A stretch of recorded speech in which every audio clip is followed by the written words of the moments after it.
Hello, everyone, and happy primary day to those of you in Maine, North Dakota, Nevada, and South Carolina. If you haven't already, please make sure you get out and vote today.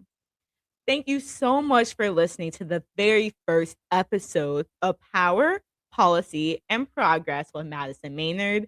I'm incredibly excited to begin this journey with you.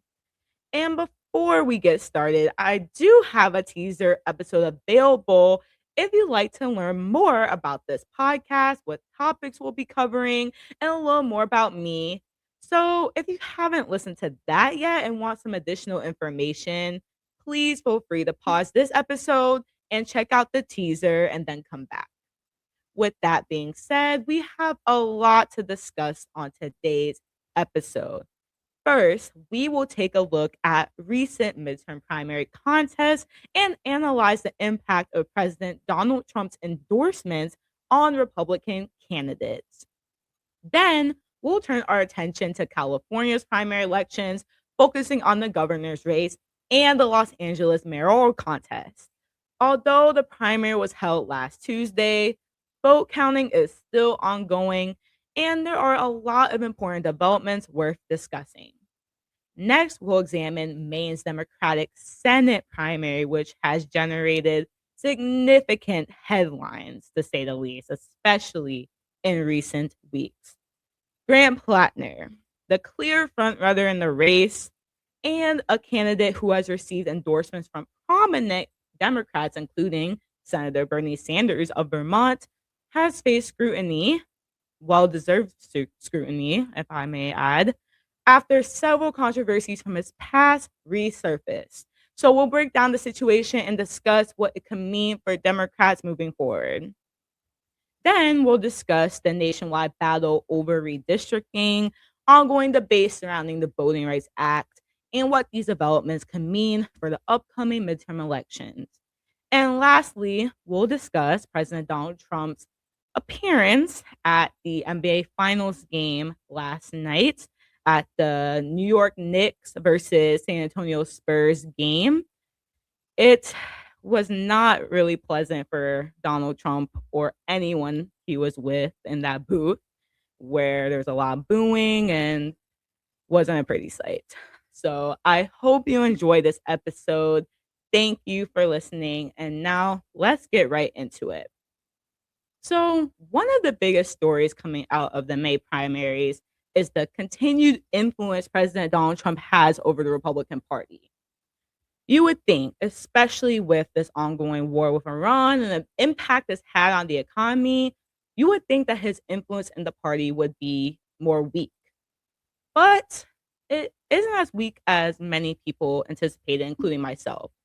So, throughout May, Trump endorsed a number of challengers running against incumbent Republican lawmakers who had at one point or another broken with him on key issues.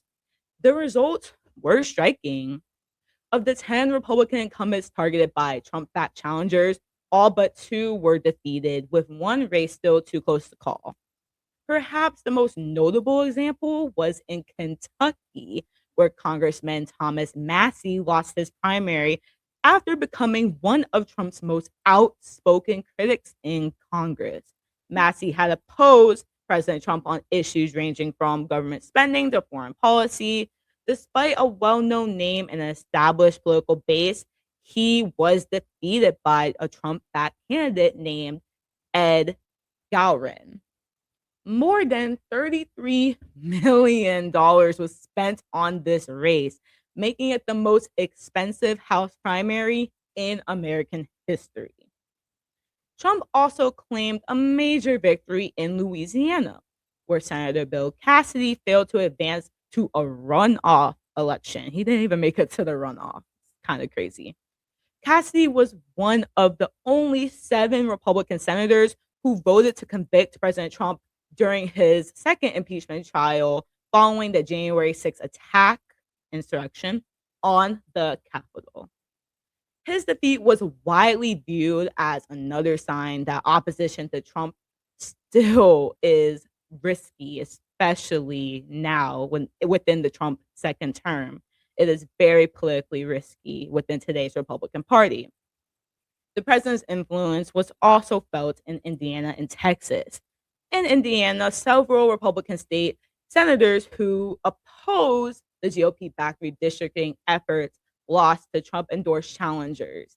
And in Texas, Attorney General Ken Paxton defeated longtime Senator John Cornyn by nearly 20 points. Ouch. After receiving Trump's endorsement just days before the runoff election.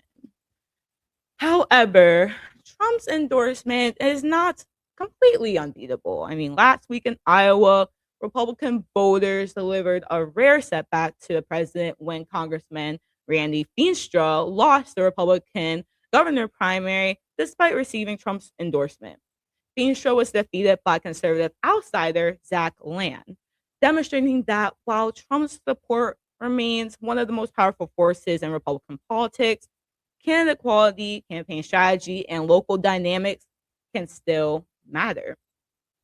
Taken together, these results send a clear message heading into the 2026 midterms.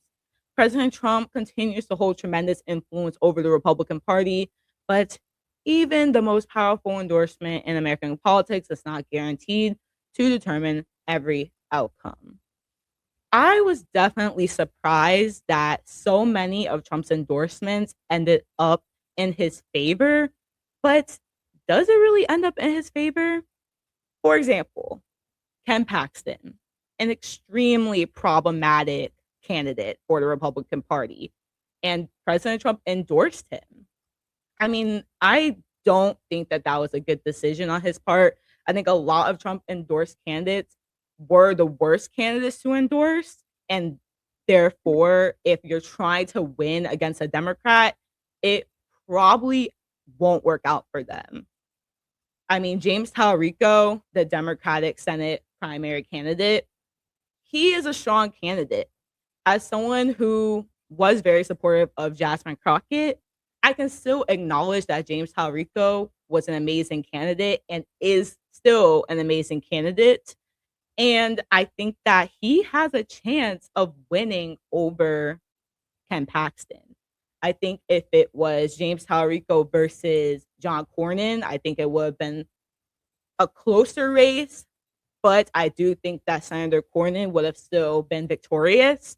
But now that it's Ken Paxton versus James Talarico, I genuinely believe that James Talarico has a chance to win in Texas. Do I think that it's a landslide? Do I think that 100% he's going to win? No.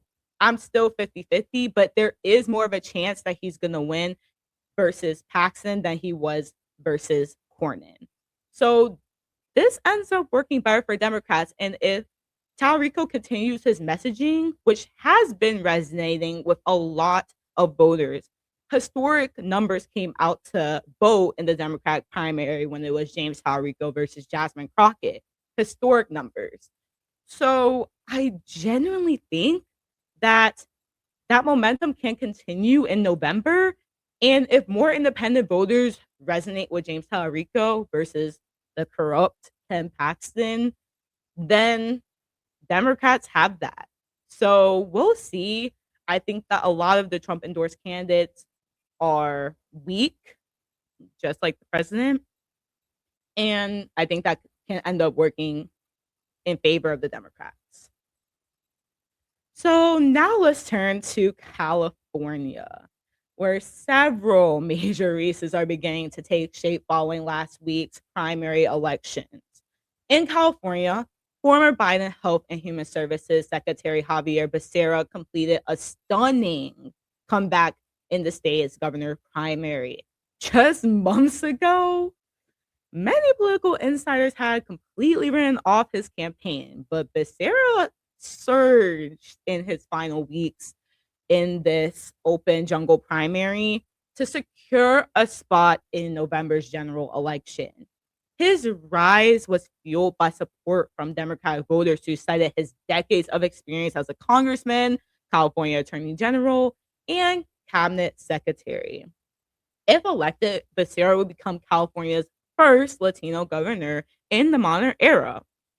He is now expected to be the favorite in November, particularly if he faces Republican Steve Hilton, who has embraced support from President Donald Trump in a state where Trump remains deeply unpopular. And don't forget, Steve Hilton was a Fox News host. No experience in policy. Meanwhile, Los Angeles mayoral race is officially set. Progressive City Council member Nithya Raman has secured the second spot in November's runoff election, ending Republican reality TV star Spencer Pratt's surprising mayoral bid. Pratt initially led after Election Day, but as more mail in ballots were being counted, Raman surged ahead and ultimately advanced. The November showdown will now feature incumbent Mayor Karen Bass against Raman, creating an intra party Democrat battle that many political observers see as a test of Los Angeles' political future. I mean, Karen Bass, she represents the establishment Democrat Party, but Nithya Raman has been a very strong progressive who has voted for progressive agenda policies. She's a younger candidate and she has resonated with a lot of voters. I think that she was underestimated too early because of the loudness of Spencer Pratt. But especially in Los Angeles, it's not surprising that she came in second. Trump also became part of the mayoral race in its final days as Pratt led as his lead disappeared, both Pratt and President Trump claimed without evidence that the vote count was unfair. President Trump called another election rigged. He loves to call elections rigged on social media before all ballots have been counted. Despite those claims, election officials continue processing thousands of mail in ballots, and Nithya Raman ultimately secured her place in the runoff. So, with all that being said, it shouldn't be surprising that Spencer Pratt did not advance. I think that he got a lot of media attention. I think the media gave him a lot of attention. And I do believe that is why many people thought he had a chance to win. However, he is completely unqualified. He has no he's no longer in the race. He had no clear policies at all. He talked about the wildfires. He talked about homelessness. But what was he going to do about homelessness and what was he going to do about preventing future fires? No one knows because he had no experience in policy and had no idea what he was doing. And I think what gave him a lot of attention is that there were a lot of celebrities that endorsed Spencer Pratt. But that doesn't mean that the average LA voter felt connected to Spencer Pratt's candidacy. I think it makes a lot more sense that Nithya Raman ended up being the person to face Karen Bass. Do I think that Nithya Raman is going to win? No. But it just makes more sense that she had more votes considering that it's Los Angeles. There are a lot more progressives in LA than Republicans. So Spencer Pratt says that he's going to leave LA if he loses. He did lose. We'll see if he actually leaves LA. I think he likes Hollywood and the fame too much to leave. I think he was probably just saying that to get some attention. But I'm not surprised that he didn't win. I'm definitely surprised that he got as many votes as he did. That was a little disappointing, but I'm not surprised that he didn't advance. And once again, with President Trump and his "this election is rigged" spiel that he goes on, he had a pretty horrific interview with Kristen Welker on Meet the Press, where he stormed off and refused to continue the interview when she was asking for evidence of voter fraud. He claimed once again that he lost in 2020. Zero evidence that he lost in 2020. He is claiming that this race in California or even he's mentioning the governor's race as well. He's saying that the elections in California are rigged. Steve Hilton, the Trump bad guy, is still at second place, still. And I can check now, but at this point, there are a lot of votes in at this point. At this point, there are 84% of the votes in, and it is very unlikely that Tom Steyer, who is in third place, is going to actually be the person to take the second spot. So Steve Hilton is most likely going to be the guy to face Javier Becerra in this race. So what is he going to say when Steve Hilton is declared the person who's going to face Javier Becerra? Is he going to backtrack and say that it's still that it's not rigged, or is he going to still say that it's rigged? We'll see. But I mean, it's looking good for his guy. It's looking great for Steve Hilton. I mean, the fact that he is in second place is also disappointing. But there are a lot of rural areas. I'm looking at the map right now. There's a lot of rural areas in California that went out for Steve Hilton. So I'm curious to see if Trump says that it's rigged still after this open primary is over.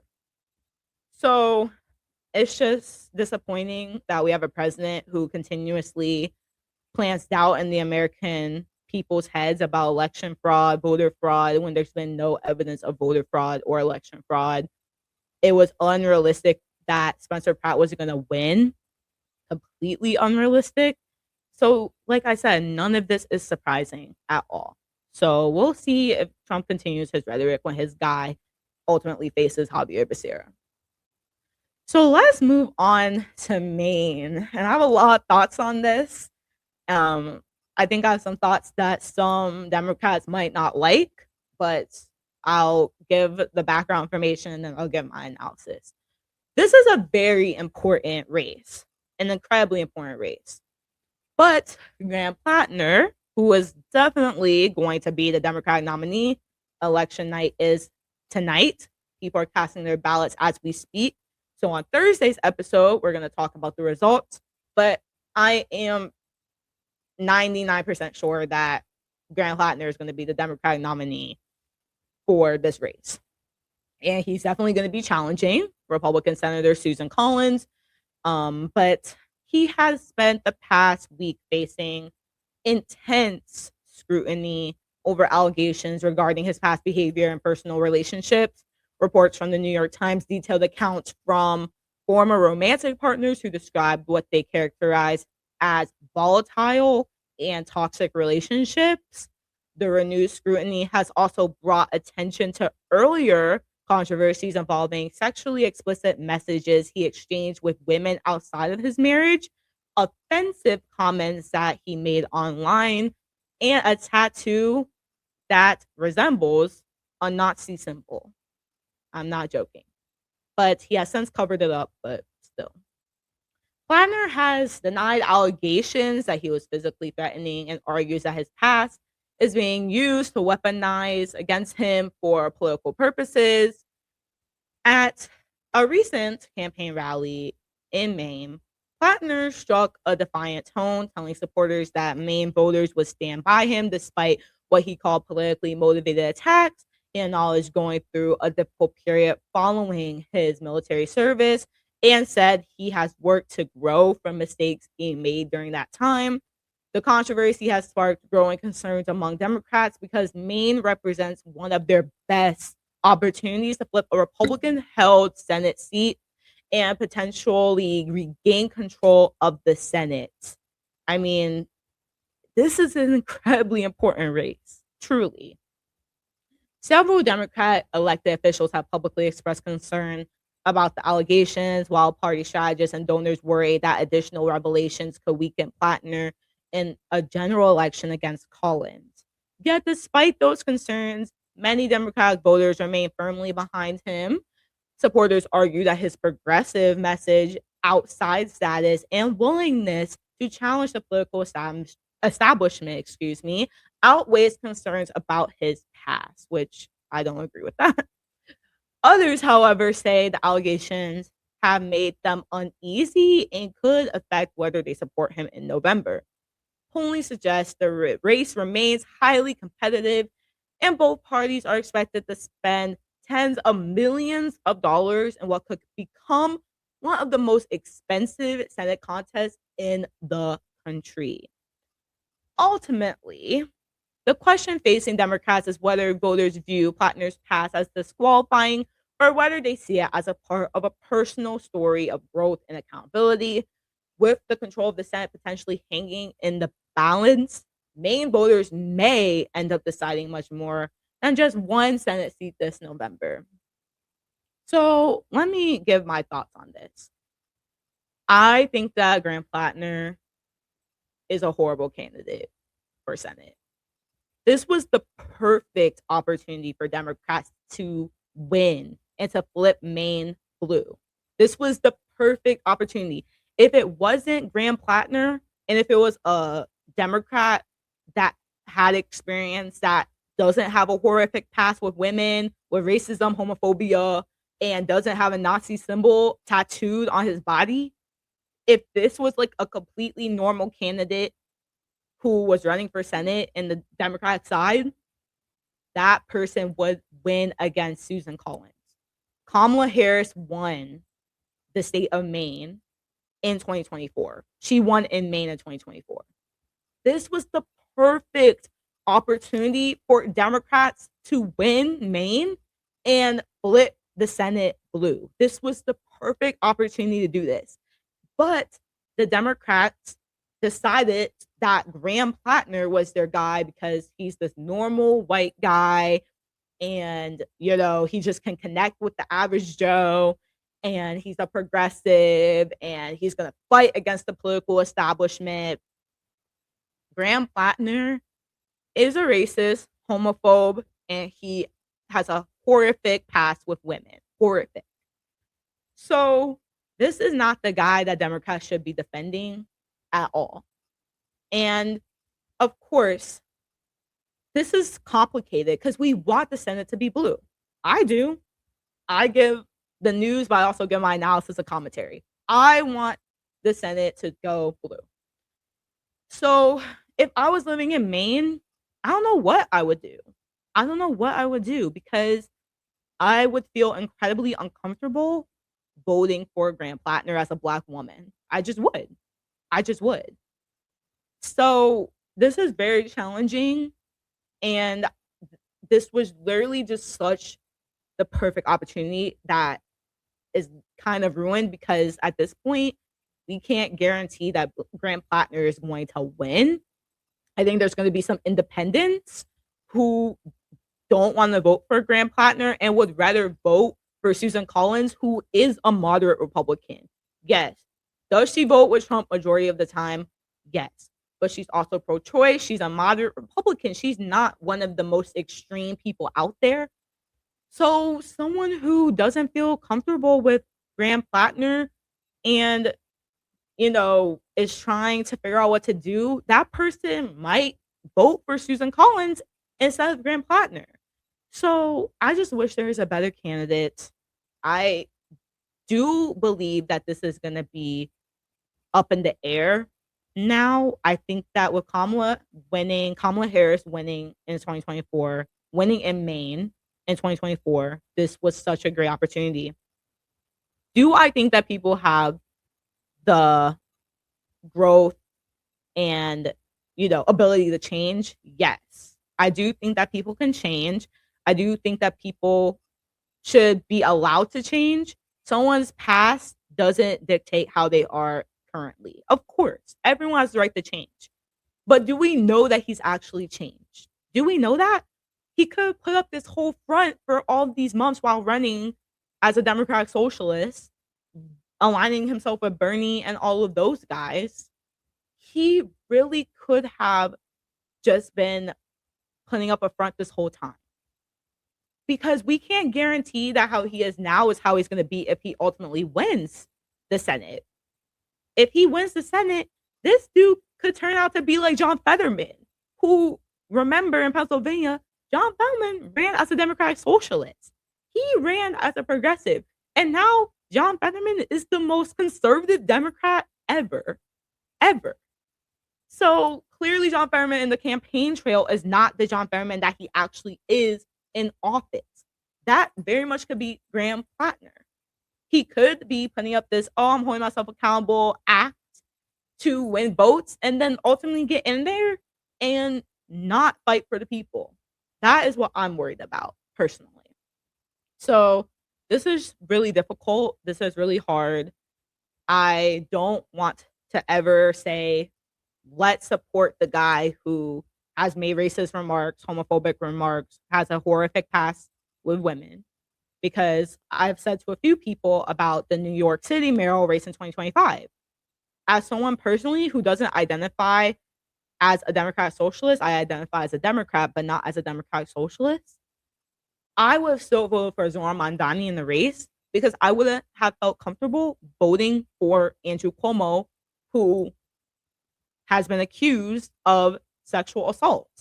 I don't feel comfortable with that. I don't feel comfortable doing that because I think as Democrats, the Democratic Party should hold themselves accountable and they should hold themselves to a higher standard than the Republican Party because we know the Republican Party, they don't hold themselves to a high standard.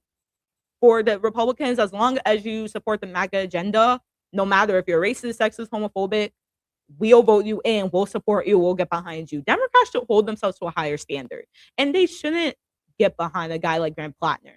I think that a lot of these Democrats, like Bernie Sanders, should have done more research about Graham Platner before throwing their vote behind him. But because he's a Democrat socialist and because he's fighting against the establishment, all of the Democrat socialists came out and jumped and they wanted to support him. I think it was a big mistake. I really do. And we'll see how this turns out. Election night is happening right now. So we'll see. But let's switch gears because this next topic is incredibly important. We need to discuss one of the most consequential developments for the 2026 midterm election, the nationwide battle over voting rights and congressional redistricting.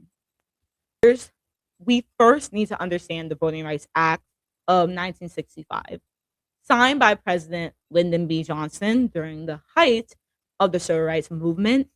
The law was designed to eliminate discriminatory barriers that prevented Black Americans and other minority groups from voting. For decades, it served as one of the strongest protections for voting access in this country and helped ensure that minority communities had meaningful representation in government. However, the Voting Rights Act has been weakened over time through a series of court decisions. And this year, the Supreme Court delivered another major blow. In a 6-3 ruling, the court struck down Louisiana's congressional map and established a new legal standard that made it significantly harder to challenge congressional districts under the Voting Rights Act. Supporters of this ruling argue that race should play a smaller role in drawing congressional maps. Critics, however, say that this decision makes it far more difficult for minority communities to protect their political power and could further weaken one of the most important civil rights laws in American history. The impact was immediate. Following the ruling, several Republican-led states moved quickly to redraw congressional districts ahead of the midterm elections. Louisiana approved a new map that could help Republicans gain another House seat. Florida passed a new map that could add as many to four Republican seats. Alabama was cleared to eliminate one of its majority Black districts. Tennessee approved a map that breaks apart its only Democratic-leaning congressional district, while Missouri, North Carolina, and Texas have all adopted maps that could further strengthen Republican advantages. Democrats, meanwhile, have fought back where they have the power to do so. California redrew its congressional map with the goal of creating additional Democratic-leaning districts, potentially offsetting some Republican gains elsewhere. Very smart. Utah also adopted a court-approved map that could create a more competitive district around Salt Lake City. Taken together, these redistricting battles could reshape control of the House of Representatives. Analysts estimate that the new maps nationwide could ultimately produce anywhere from 3 to 12 additional Republican seats, though court challenges are still ongoing in several states. And that's why this fight matters so much. In an era where the House majority is often decided by only a handful of seats, the battle over district lines can be just as important as the battle over candidates. The question isn't only who voters choose in November, it's also how the electoral map itself is drawn before a single vote is cast. As we move closer to the 2026 midterms, voting rights, representation, and redistricting will remain at the center of the political conversation, and the consequences of these decisions could shape American politics for years to come. This is just incredibly unsettling for me, incredibly unsettling for me as a African American, as a Black American woman, to know that lawmakers, the Supreme Court, Republican politicians, they want to eliminate Black representation when it comes to the electorate. What other reason could it be that they want to eliminate Black majority districts besides the fact that they want to eliminate Black representation and want to eliminate the Black voice when it comes to voting in our elections?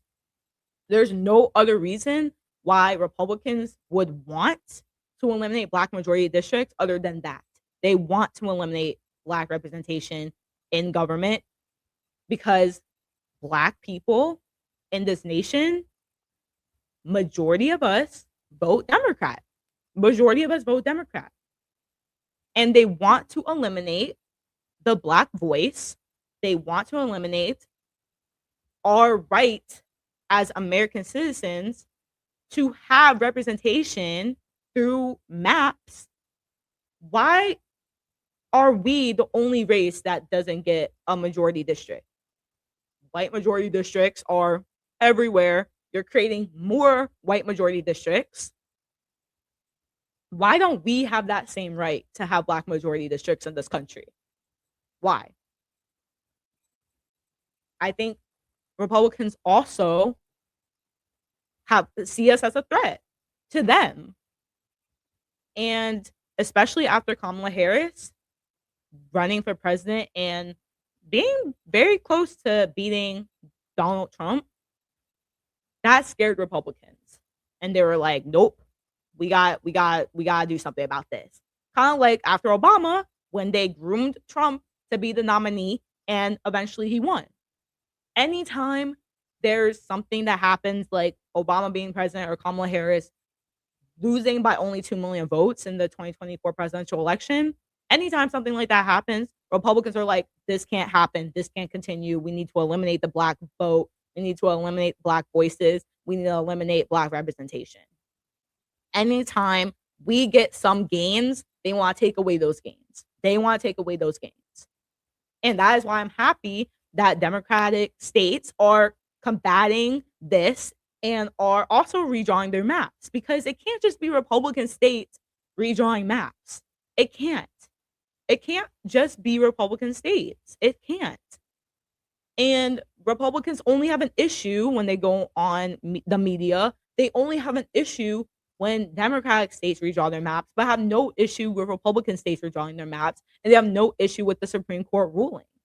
They have no issue with that at all. They call it racist to have majority Black districts. They call it racist for Black representation to exist. They call it racist against white people for us to have Black political power. That is what it is. And this is the sad reality of a Trump administration. This is the second term of a Trump administration, and it is already 1,000 times worse than his first term. And on this show, we're going to lay it all out on this show, and we're going to hold the government accountable on this show. It's just disappointing. It's just incredibly disappointing. And I just hate to see this happen. My grandmother marched for women's rights, for for civil rights during the civil rights movement. My mom took me to canvass for Barack Obama in 2008. Like, this is real. This is real. My grandma was fighting for civil rights, and that was not that long ago at all. My grandmother is going to be 86 this year. Not that long ago. I'm 21 years old, and now they're trying to completely eliminate Black representation in this nation when it comes to voting. Voting is incredibly important. Incredibly important. Voting is incredibly important. Incredibly important. And I really do believe that they want our voices to be eliminated because they know the power of our votes. Because voting is such an important part of our democracy. And they know that. And the more Black people vote, the more change is going to happen and the more freedoms we all have. And a lot of people in the Republican Party do not like that. And that's my opinion. But before we wrap up today's episode, let's discuss the NBA Finals, but not necessarily the game itself. President Donald Trump, who I just spent this whole episode criticizing heavily, but he did make history. He made history this week by becoming the first sitting president to attend an NBA Finals game. Woo! Trump was in attendance Monday night at Madison Square Garden as the New York Knicks hosted the San Antonio Spurs in Game 3 of the finals. But while the appearance was historic, the reception was far from warm. When Trump appeared on the arena's video board during the national anthem, much of the crowd erupted into loud boos. Trump, who was seated in a luxury suite alongside Knicks owner James Dolan, he was smiling, he saluted as the reaction echoed throughout the arena. He was also joined by several administration officials and his granddaughter, Kai Trump. The president's visit also brought heightened security measures, and fans were encouraged to arrive hours before tip-off, as many reportedly waited more than an hour to enter Madison Square Garden.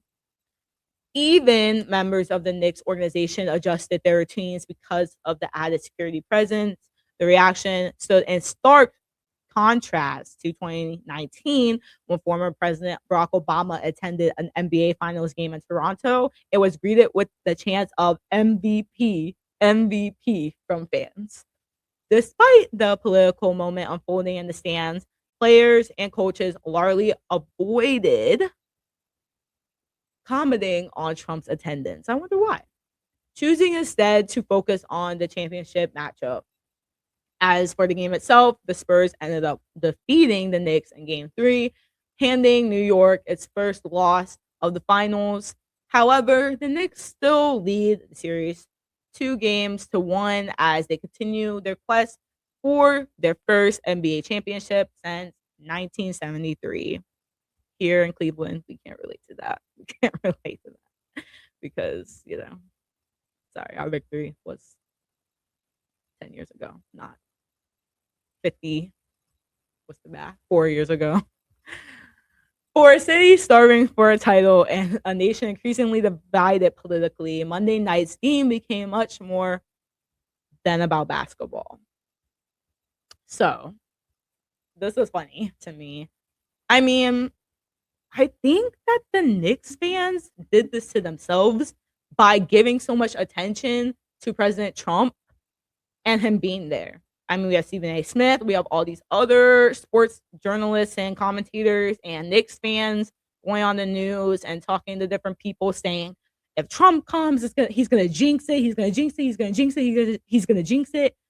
And honestly, I think the Knicks fans putting that much energy into this jinx is the reason why it ended up jinxing it. If this was me and I'm a Knicks fan, I'm a Cavs fan through and through, but if I was a Knicks fan, right, I wouldn't have given it any energy. I would just focus on positivity and just hope that my team wins again. Because the Knicks hadn't lost a game in a few weeks. I think they were on a 13-game winning streak. They were on a roll. So I would just put my energy in that.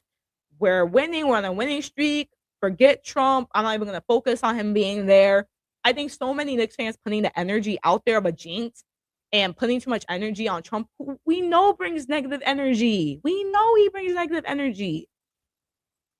That is why I think they ended up losing. I'm sorry. I'm sorry. I think the Knicks fans ended up jinxing it themselves by putting so much energy in Trump when they should have been putting more energy, positive energy out there for the team. Because I even think they felt the negativity in the arena, probably with Trump being there and all the boos and all that. That brought a lot of negativity in the atmosphere, and that could have impacted the Knicks. Who knows? That really could have impacted them. So I think that the Knicks fans could learn from this, in my opinion. And next time, just don't put that much energy into President Trump. Focus on your team. Focus on winning. Focus on the fact that it's taking y'all 50 something years to get to this place. You know, I know this is a big deal, but I wouldn't put that much energy into Trump's is gonna jinx it. Trump is gonna jinx it. I just wouldn't have done that personally myself because I would want to focus on positivity. That's just me. But deep down, I'm just gonna say it. I don't mind that this happened. I'm a Cavs fan. We were supposed to be in the finals. We were supposed to be in the finals. Well, I don't know what happened. We blew it. We blew it against the Knicks. We did. We were 0-4. I know. I know. I know. So I don't care that much about the Knicks and their jinx personally, because I'm a diehard Cavs fan and I should have been the one celebrating our team, our glorious team in the NBA Finals. So that's just my opinion. But I think the Knicks did this to themselves. And I think they should have just let Trump be there, not put the negative energy out there, and focus on positivity for the team. So maybe they'll learn from next time. And also, all the fighting that's going on, New Yorkers are something. I mean, all the fighting that's going on now, I'm like, dang, guys, it's just basketball. Like, why are we fighting? Why are Spurs fans fighting? Like, need security to walk the streets of New York because y'all are gonna physically assault them? Come on, let's calm down. This is basketball. I know. It's been 50 something years. I know, but the fight, it's basketball, people. It's basketball. It's okay. It's okay. All the Knicks fans watching, hopefully you weren't out there in the streets fighting and stuff. I don't condone any violence. It's basketball. It's ridiculous. Come on, guys. So that's my opinion on that. So that's all I have for you today. Truly, thank you so much for tuning into the very first episode of Power, Policy, and Progress with Madison Maynard. I truly appreciate your support, and I hope you enjoyed today's discussion. Please be sure to tune in on Thursday when we will be back with more political news, analysis, and conversations about the issues shaping our country. In the meantime, make sure you follow me on Instagram at Power, Policy, and Progress Podcast for online content. Please, please, please follow me and repost the reels that I will be posting. If you're watching on YouTube, don't forget to like this video, subscribe to the channel, and turn on notifications so you never miss an episode. And please leave a comment and rate the episodes on Apple Podcasts and Spotify. Please, please, please support me on all platforms, please. It is greatly appreciated. And of course, join the conversation. Like I said, please leave a comment. Let me know your thoughts on today's topics. Let me know what you thought about everything we discussed today. It was a lot that we covered, so I'm sure you guys have personal thoughts on California, Maine, Graham Platner, the Knicks game, the redistricting battle, and Trump's endorsements being pretty successful. I'm sure you all have opinions on this. So please, please leave a comment. Let me know your thoughts. I'd love to hear from you. Thank you again for listening. I'm Madison Maynard, and you're listening to Power, Policy, and Progress. I'll see you on Thursday.